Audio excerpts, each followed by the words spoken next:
I was never the kind of child who entered school with bright eyes and a confident smile. No. When I first stepped into that classroom, my hands trembled so badly that I had to clench my fists to hide the shaking. My shoes were old, the laces uneven, and the bag I carried was secondhand, given by a distant cousin who had already scribbled his name inside the cover. I walked in quietly, looking around at the unfamiliar faces of children who seemed louder, stronger, and so much more alive than me. I didn't know much about the world back then. My mind was blank, my spirit timid, and my voice almost invisible. If the teacher asked me to introduce myself, my throat would dry up, and words would come out broken, like fragile glass falling from trembling fingers. I remember that first day clearly, the way the sunlight filtered through the dusty classroom windows, the smell of chalk mixing with the sweat of restless children, and the sound of laughter that, to me, was not friendly but sharp, almost like blades. I wanted to belong, but I already felt like an outsider. From the beginning, weakness clung to me like a shadow. I was physically thin, small for my age, and always sick with something coughs that lingered for weeks, fevers that burned at night. Other children ran with energy I could never match. When games were played in the schoolyard, I was always the last chosen. If I was chosen at all, my arms could not throw far, my legs could not run fast, and my voice could not shout loud enough to be heard in the crowd. The bullying began almost instantly. Children have a cruel instinct for sensing vulnerability, and I was a perfect target. Some mocked my quietness, others laughed at my clothes, and many simply found joy in reminding me that I did not belong. I would hear whispers when I passed by, feel the sting of laughter behind my back, and sometimes even face open insults. My desk would be pushed when I tried to sit down. My notebooks would be taken away as a joke. At times, I returned home with bruises that I pretended came from falling down. Every day became heavier than the last. The thought of school made my stomach twist. Nights before class, I lay awake staring at the ceiling, asking myself why I had to go back to a place where I was unwanted. I wanted to run away, to hide in corners where no one could find me. And yet, for reasons I still don't fully understand, I kept going. Maybe it was because I had no choice. Or maybe it was because somewhere deep inside me, I believed that this pain would not last forever. The classroom was harsh, but the playground, that open, dusty battlefield, was worse. There were no teachers watching every moment, no rules strict enough to protect someone like me. Out there, in the wide yard behind the school, the strongest voices ruled, and I, with my quiet nature and fragile body, was nothing but a weak branch waiting to be broken. I remember standing at the edge of the field, watching others play with a kind of hunger in my eyes. I wanted to run, to laugh, to belong. But each time I stepped forward, I was reminded of where I stood in the invisible order of things. If football teams were chosen, I was never picked until the very end, an afterthought, a leftover. By then, the team that got me sighed with disappointment, already certain they would lose. If there was a race, I came last. If there was a fight, I was the easiest to push down. The bullies did not need a reason.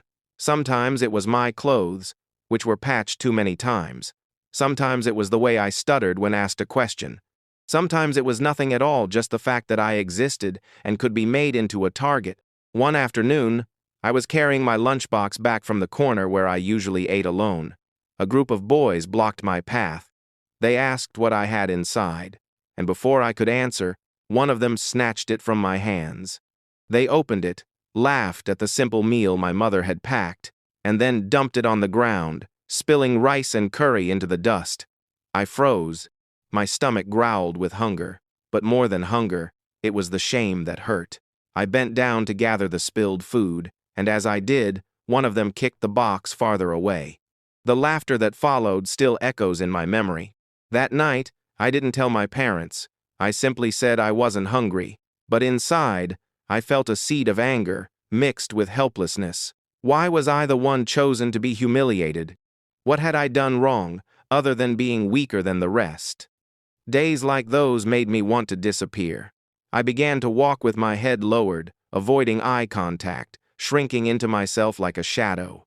The more invisible I tried to become, the more visible I seemed to the bullies. My silence became a magnet for their cruelty. But here's the strange thing about suffering. It doesn't just crush you. Sometimes, quietly, it shapes you. I began to notice the patterns. The children who mocked me were loud, but they rarely did well in class. They had strength in their arms, but not in their books. And while my body was weak, I realized that my mind could become my weapon. I started to study more, not out of love for knowledge at first, but out of desperation. If I couldn't win on the playground, maybe I could survive in the classroom. If I couldn't fight back with fists, maybe I could fight with words, with numbers, with knowledge. And slowly, very slowly, something inside me began to change. I often think of those years as the hardest season of my life. Every day at school was a battle between humiliation and survival, and yet amidst the pain, there was something else growing inside me. Something I didn't recognize at first. Resilience. It began with books. I remember the first time I opened a textbook not because I had to, but because I wanted to. The classroom had emptied for recess. The others had gone to play, and I sat alone at my desk, my lunch half-eaten. I flipped through the pages of a science book, and something strange happened. I got lost. For a few minutes, I forgot the noise of laughter outside, forgot the ache in my chest, and forgot myself. I was pulled into diagrams of planets and stars, the mystery of the human body, the hidden world of electricity and magnetism. It was like stepping into a different universe, one where no bully could touch me, one where knowledge was the only currency that mattered. So I began to read more. At night, while others slept, I lit a small lamp and bent over my books. My parents thought I was wasting my energy, but I was desperate. Desperate to find one place where I could stand tall. Desperate to build armor that no one could break. But it was not easy. Teachers didn't believe in me. They had seen me stumble too many times, fail too many tests. To them, I was just another weak student destined to stay at the bottom. When they called my name during roll, their voices carried a hint of pity, almost annoyance. Worse, my classmates didn't let me forget my failures. If I answered a question wrong, the laughter was louder than usual. If I answered correctly, they mocked me anyway, saying I had memorized it like a parrot. For them, I was always a joke, no matter what I did. But inside me, a quiet fire kept burning. Every insult was fuel. Every failure was a reminder that I had to keep going. I started to imagine a day when I would no longer be the weak one. A day when those same voices that laughed at me would be silenced. Still, progress was painfully slow. I studied harder than anyone else, but my grades rose only little by little. Sometimes I stayed awake all night only to see a score that was just barely passing. I wanted to give up many times. I wanted to throw the books aside and surrender to the fate everyone had written for me, but something wouldn't let me. Maybe it was stubbornness. Maybe it was the voice of that small, invisible version of myself who whispered, "Don't stop. If you stop, they win." And so I continued. I fell, I failed, but I kept getting up. Each exam was a mountain, but I climbed it even if it left me bloody and exhausted. Each year, I dragged myself forward, one painful step at a time. By the time I reached the end of that phase of school, I wasn't a top student. No one applauded me. No teacher called me brilliant. But I had done something greater. I had survived. I had passed when so many expected me to fail.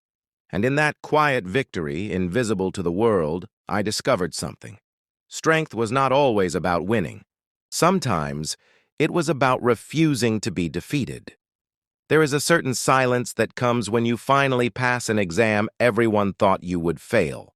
Not applause, not cheers, just silence. A silence heavy with disbelief. I still remember the day I held my results in trembling hands. My heart was pounding so loudly that I could barely hear the noise of the classroom. I looked down at the paper, and for a moment I thought my eyes were deceiving me. I had passed. Not barely, not by a thread. I had done better than many of those who used to laugh at me. For a few seconds, I couldn't breathe. All the nights spent under the dim glow of a lamp, all the tears I had swallowed in silence, all the insults I had endured, they all rushed back in a single wave. And for the first time, I felt a taste of victory on my tongue. But here's the thing about victories when you are someone like me. They are never celebrated by others. My classmates glanced at me with surprise, some with annoyance, others with mockery disguised as humor. Oh, even he passed? Must have been luck. Maybe the teacher took pity on him. No way he did it on his own.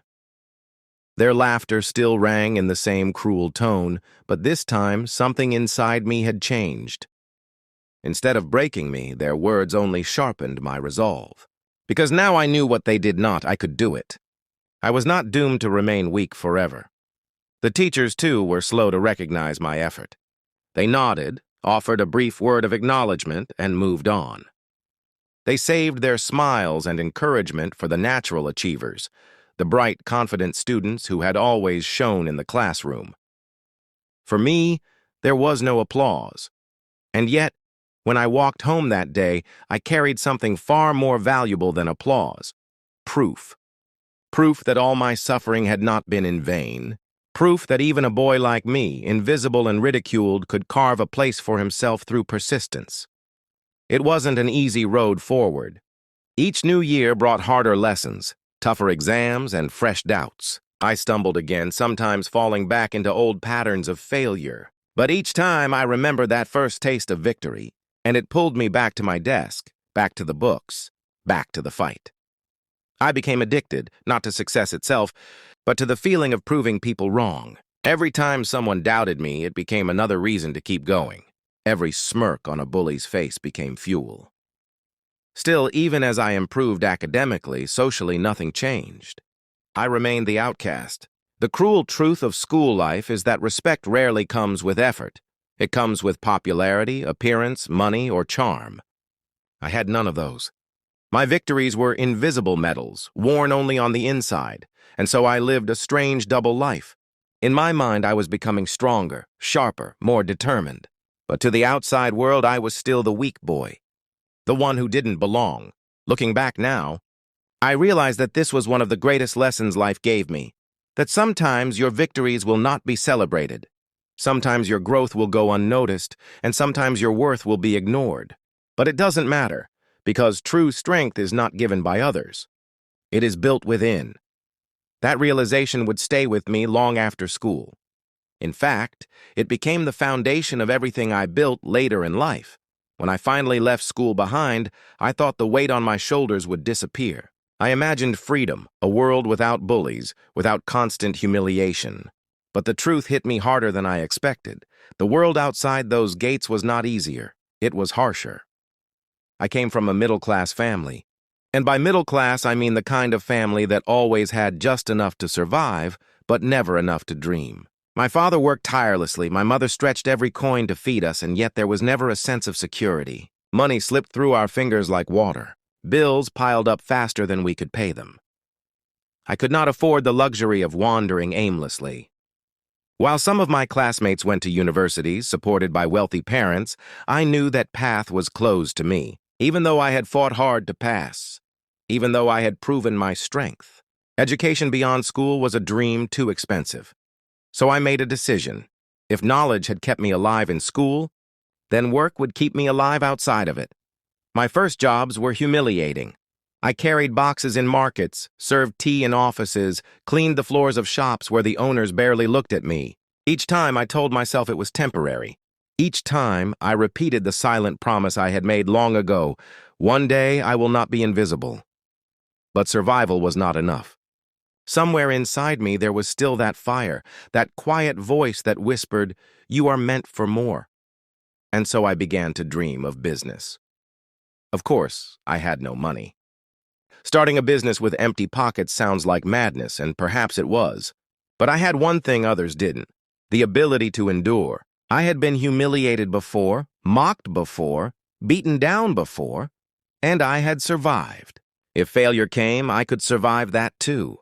So I took risks, small ones at first. I borrowed a little, bought cheap goods, and tried to sell them in markets. Sometimes I returned home with nothing, other times with barely enough profit to buy myself a meal. People laughed at me then, too. "You'll never make it," they said. "Business is not for people like you." But I didn't stop. I couldn't stop. Every loss was a lesson. Every failure was training. I studied not from books this time, but from the streets, from the hands of customers, from the mouths of other traders. I watched how money moved, how trust was built, how a single decision could mean profit or ruin. There were nights I returned home with empty pockets, too ashamed to face my parents. But then there were rare nights when I came back with a little more than I had left with, and those nights kept me going. Slowly, painfully, my small attempts began to grow. A few loyal customers returned to me. A few trusted faces nodded at me in respect. For the first time in my life, I felt the faint beginning of something powerful: independence. It was not wealth yet, not even close, but it was a path that would one day change everything. Success does not arrive suddenly. It creeps in slowly, like sunlight slipping through a crack in the curtains after a long night. For years, I had struggled with business, failing, learning, standing up again. Each mistake carved a scar into me, but each scar also carried a lesson. I began to understand the rhythm of trade, the pulse of money, the fragile balance of trust between buyer and seller. And then, almost without warning, things began to change. It started small. One day, I sold out of everything I had brought to the market. It was a simple day, nothing extraordinary, but for me it felt like a miracle. For the first time, I returned home with more than just a handful of coins. I returned with proof that my efforts could actually bear fruit. That one success lit a fire inside me. I reinvested every bit of profit I had, refusing to waste even a single rupee. While others my age spent their money on clothes, entertainment, or distractions, I poured mine back into the business. I didn't want temporary happiness. I wanted freedom. Of course, success still came with obstacles. Competitors mocked me, calling me inexperienced. Some tried to cheat me, some spread rumors to ruin me. I faced days when I lost more than I earned. But the difference now was inside me. I no longer crumbled. I had been hardened by too many failures to give up so easily. And slowly, very slowly, the tide turned. Customers began to return, not out of pity, but out of trust. They liked the way I dealt with them honestly, without tricks. They told others. Word spread. My name, once meaningless, began to carry weight in the marketplace. I expanded. First a bigger stall, then a rented shop, then two. My life shifted from surviving each day to planning for months ahead. The coins I once counted with trembling hands became stacks of notes. I hired workers, people who looked to me for guidance. For the first time in my life, I wasn't the weakest. I was the one others depended on. And with every step upward, I felt a strange mix of pride and fear. Pride, because I was finally building something real. Fear, because I knew what it was to lose everything, and I could not bear to return there again. Wealth did something else to me, too. It gave me confidence. I spoke differently, walked differently, carried myself differently. People listened when I talked, not because my voice was louder, but because now it was backed by success. Money doesn't just change your pockets, it changes the way the world sees you. And so, piece by piece, I rose. The boy who had once been mocked in the classroom was gone. In his place stood a man who had carved a space for himself in the world. Not through luck, not through privilege, but through persistence, through pain, through the refusal to stay broken. But even as I climbed higher, I never forgot where I came from. The hunger, the insults, the loneliness, they were burned into me like fire into wood. And perhaps it was those memories that kept me moving forward, never satisfied, always reaching for more. Because deep down, I knew this. Success was not just about money. It was about proving to myself and to the world that I was no longer the boy they once tried to break. There is a strange weight in coming back to the place that once rejected you. When I left my city years ago, I was nothing more than a shadow, a boy mocked by classmates, dismissed by teachers and overlooked by neighbors. I carried nothing but scars, silence, and a promise to myself. One day I will return, and they will see me differently. That day came sooner than I expected. I returned not as the weak boy who used to hide in corners, but as a man who had built something from nothing. My business had grown beyond the boundaries I once thought impossible. Money flowed where once it was scarce. I had cars, I had employees, I had the respect of strangers in places far away. And yet, as the train rolled into my old city, my heart beat with the same nervous rhythm it had in childhood. Would they really see me differently now? The moment I stepped onto the familiar streets, I knew the answer. Eyes followed me, but not with mockery this time, with admiration. The same neighbors who once shook their heads at my failures now rushed to greet me. The boys who used to laugh at my clothes now offered me handshakes, their voices suddenly filled with warmth. The teachers who once doubted me spoke proudly of the student who made it big. It was surreal, almost unreal. Respect, the very thing I had craved for so long, was now offered to me freely. But it came wrapped in something bitter. I knew it was not me they respected. It was my success. It was the shine of money, the power of wealth, the status of achievement. And yet, I couldn't deny the satisfaction it gave me. The streets that once felt heavy beneath my feet now seemed to open in welcome. The shops that once ignored me now offered me their best. The same people who used to laugh behind my back now wanted to stand beside me. They called me friend, they called me brother, they spoke my name with pride as though they had always believed in me. But I remembered. I remembered the laughter, the whispers, the cruel words. I remembered the nights I went hungry, the mornings I went to school in fear, the afternoons I spent hiding from bullies. Their sudden kindness could not erase that. Even my own family, who once scolded me for being weak, who doubted every step I took, now treated me like a treasure. They praised me to relatives, they smiled at me with pride, they leaned on me for security. A part of me wanted to remind them of the times they had told me I would never succeed. But another part of me, perhaps the stronger part, only felt grateful that I could finally give them comfort. And so I stood in my city, a man who had been broken and rebuilt, a man who had been invisible but was now impossible to ignore. It should have felt like victory. It should have felt like the end of all pain. But in that moment, as I looked around at all the smiling faces, I realized something deeper. Respect built on money is not the same as respect built on love. They admired my wealth, yes. They honored my success, yes. But did they truly see me? The boy who had suffered in silence, the young man who had fought for survival, the soul that had carried wounds deeper than anyone knew. Or did they only see the image of success I now carried like a crown? That question stayed with me long after the celebrations ended. When I look back on my life, it feels like two different stories stitched together. The first is a story of weakness, of a boy too small, too quiet, too invisible. The second is a story of strength, of a man who fought, fell, rose, and built a life out of ashes. And yet, both stories are mine. Sometimes I wonder what would have happened if I had never been bullied, never been mocked, never been forced to walk through those fires. Would I still have found the strength to rise? Or would I have remained ordinary, safe, and unseen? The truth is, pain shaped me more than comfort ever could have. Every insult was a teacher. Every humiliation was a lesson. Every failure was training. And though I hated it then, I now see that without those struggles, I would never have become the man I am today. But there is another truth I must confess. Success did not heal all wounds.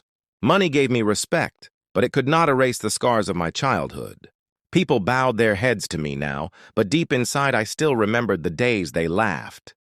Their respect was built on wealth, not love, on power, not kindness. And so I learned something important. If you build your life only for the approval of others, you will never be free. True freedom is when you no longer need their approval. Yes, I am wealthy now.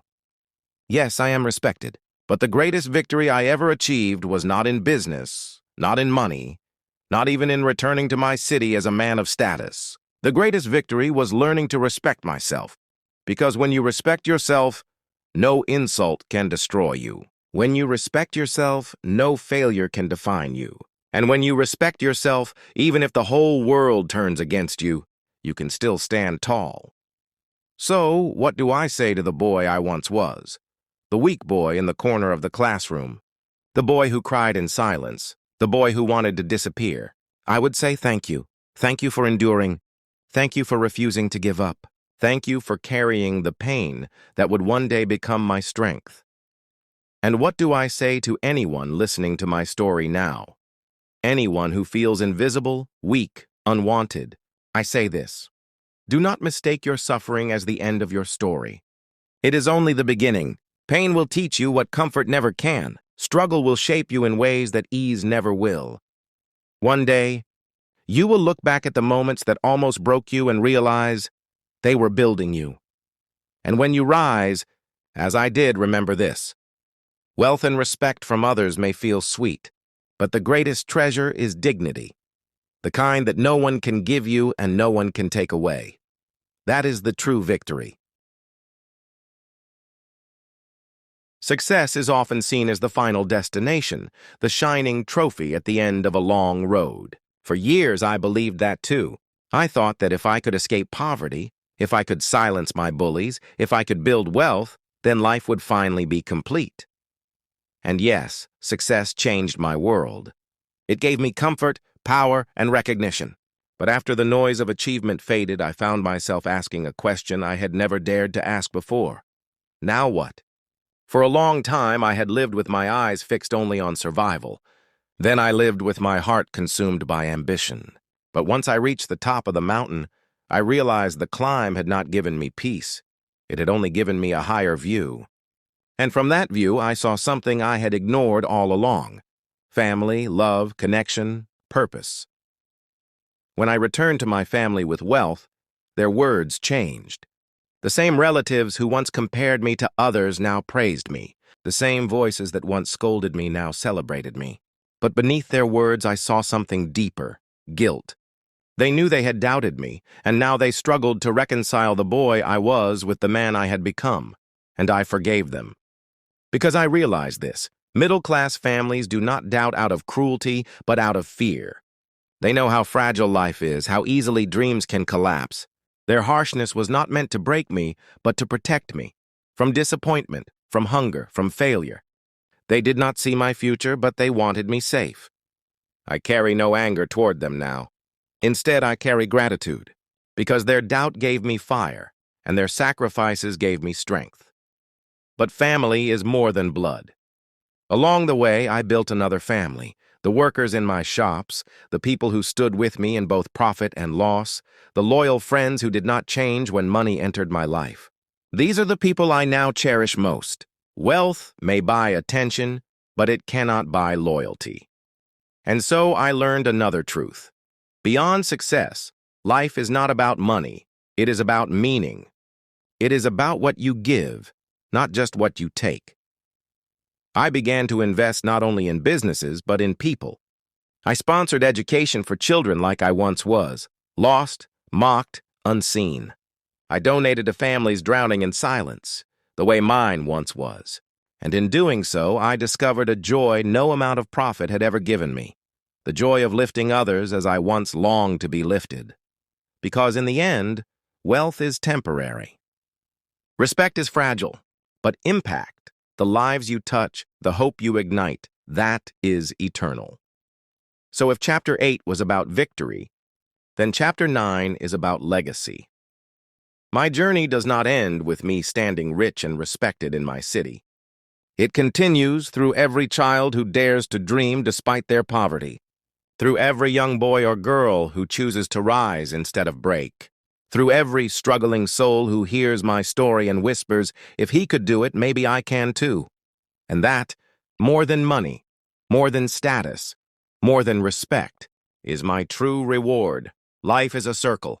We begin fragile, unsure, searching for our place in the world. Along the way, we stumble, we bleed, we rise, and we fall again. But if we endure, if we refuse to break, we discover something extraordinary. Every wound was shaping us. Every tear was watering the seeds of our strength. I began as a boy no one believed in, mocked, bullied, invisible. I walked through shadows darker than I thought I could bear. And yet, those same shadows taught me to value light. I became a man who built businesses, wealth, and respect. But more importantly, I became a man who finally learned that true success is not measured by the weight of gold, but by the weight of dignity. not by how many bow before you, but by how many rise because of you. And so, I leave this chapter of my life with one final truth. The world will not always see your worth.